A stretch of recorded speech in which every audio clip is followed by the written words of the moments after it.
परमात्मा श्री राधा कृष्ण के चरणारविंदों में शतकोटि नमन वंदन करते हुए मित्रों को, जिज्ञासुओं को, धर्म प्रेमियों को, ज्योतिष विज्ञान प्रेमियों को हर हर महादेव बम बम भोले नमः शिवाय। जय गो माता की।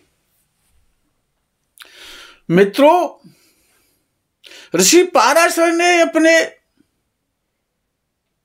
ज्योतिष शास्त्र में ऐसे ऐसे निधि छोड़ी हैं, ऐसे ऐसे अमूल्य सूत्र हैं। उन अमूल्य वान सूत्रों में से आज आपको केवल 2 सूत्र दे रहे हैं हम,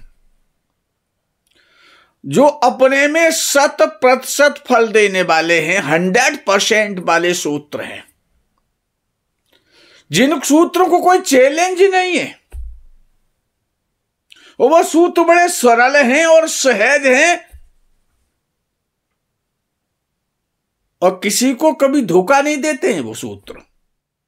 एक है पद लगन, एक है उपपद लगन। 2 लगन होती हैं, लगन कुंडली में होती हैं, लगन कुंडली से ही बनती हैं, पद लगन और उपपद लगन। पद लगन को विद्वानों ने आरूढ़ पद भी कहा है और उपपद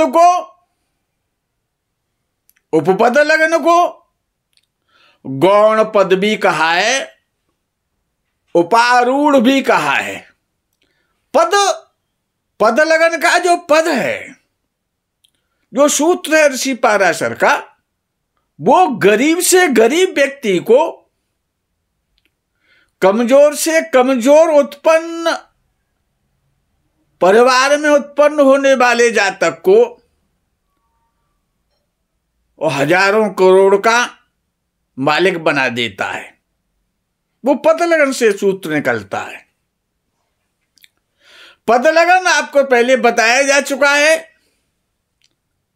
नहीं तो उसको संक्षेप में आपको बताए देते हैं। पद लगन कैसे बनाते हैं, बड़ा सरल है। लगन का स्वामी लग्नेश लगन से जितने घर आगे बैठता है, उससे उतने ही घर आगे लगन पद होता है। जिस प्रकार से लगन का स्वामी, उदाहरण के तौर पर लग्नेश यदि तीसरे भाव में बैठा हुआ है, तो तीसरे भाव से तीसरा भाव अर्थात 6वां भाव लगन पद कहलाएगा।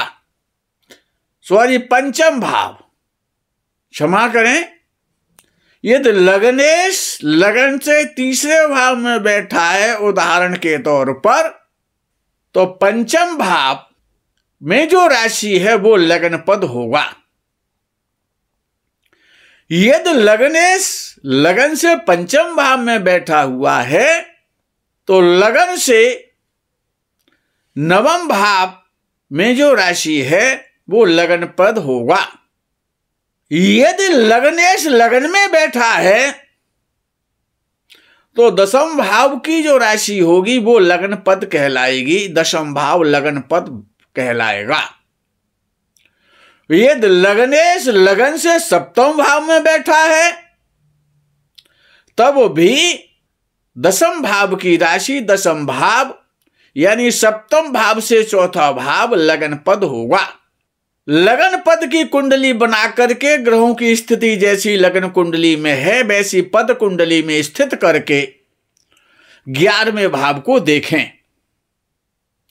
यदि लगन पद कुंडली में शुक्ल पक्ष का पूर्णिमा के पास का कर्क राशि का चंद्र बैठा हुआ हो, अर्थात लगन पद कन्या राशि का हो, लगन पद की राशि कन्या हो और 11वें भाव में शुक्ल पक्ष का पूर्णिमा के आसपास का कर्क राशि में चंद्र बैठा हुआ हो, तो व्यक्ति सैकड़ों करोड़ का स्वामी बनता है। लेकिन उस चंद्र की दशा भी आनी चाहिए समय से। अंशों में चंद्र बली हो, पापक ग्रह के द्वारा नहीं देखा जाता हो, और 12वें घर को, लगन पद के 12वें घर को कोई भी शुभ ग्रह या कोई भी पापक ग्रह नहीं देखता हो, और लगन पद से 12वें भाव में कोई ग्रह भी नहीं होना चाहिए, तो जातक सैकड़ों करोड़ का मालिक बन जाता है। यदि लगन पद से 11वें भाव में कर्क राशि है और उसमें बृहस्पति और चंद्र दोनों बैठे हुए हैं, तो व्यक्ति हजारों करोड़ का स्वामी बनता है। बृहस्पति और चंद्र अंशों में बली होनी चाहिए, पापक ग्रह से नहीं देखे जाने चाहिए। नक्षत्र में भी बली हो, शुभ नक्षत्र में हो, और 12वें घर में न कोई ग्रह बैठा हो लग्न पद से, न कोई ग्रह देखता हो, तो व्यक्ति हजारों करोड़ का स्वामी बनता है। दूसरा सूत्र है गौण पद से, जिसको उपारूढ़ पद कहते हैं, उपारूढ़ पद, जिसको उपपद भी कहते हैं और गौण पद भी कहते हैं। गौण पद उसी प्रकार से निकाला जाएगा, लेकिन वो लगन कुंडली के 12वें भाव से लिया जाएगा। जिस प्रकार से आपने लगन कुंडली में से पद लगन निकाला था, पद कुंडली बनाई थी, उसी प्रकार से 12वें भाव से आप 12वें भाव का पद निकालेंगे। यदि 12वें भाव का स्वामी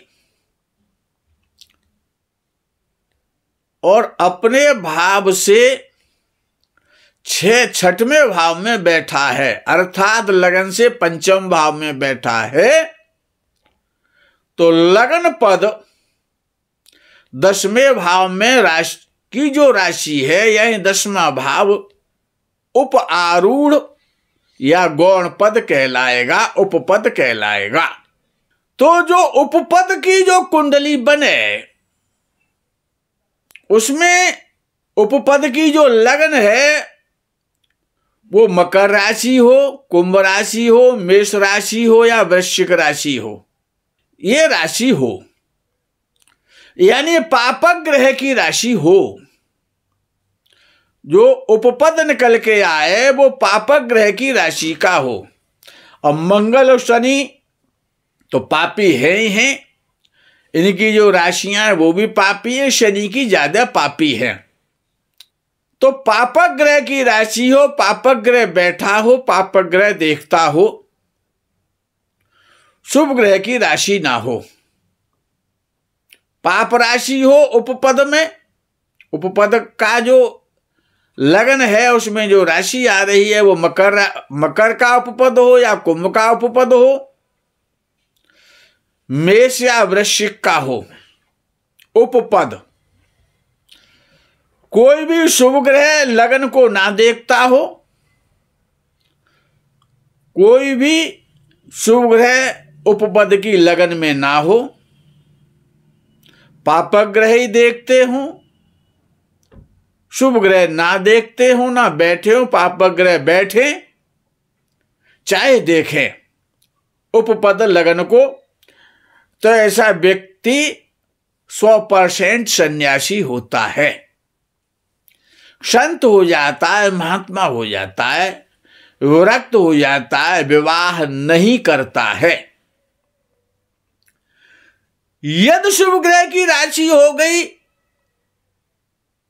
या शुभ ग्रह ने देख भी लिया तो शादी हो जाएगी, भले ही बाद में तलाक हो जाए, पत्नी का सुख तो उसको मिल जाएगा। लेकिन केवल, हालांकि सिंह राशि भी उसमें आ जाती है, कब, जब सूर्य नीच का होता है तब सिंह राशि भी उसमें मानी है विद्वानों ने। लेकिन विश्व रूप से मेष, वृश्चिक, मकर और कुंभ राशि उपपद लगन बन जाए, और ज्यादातर मकर या कुंभ राशि और पद लगन में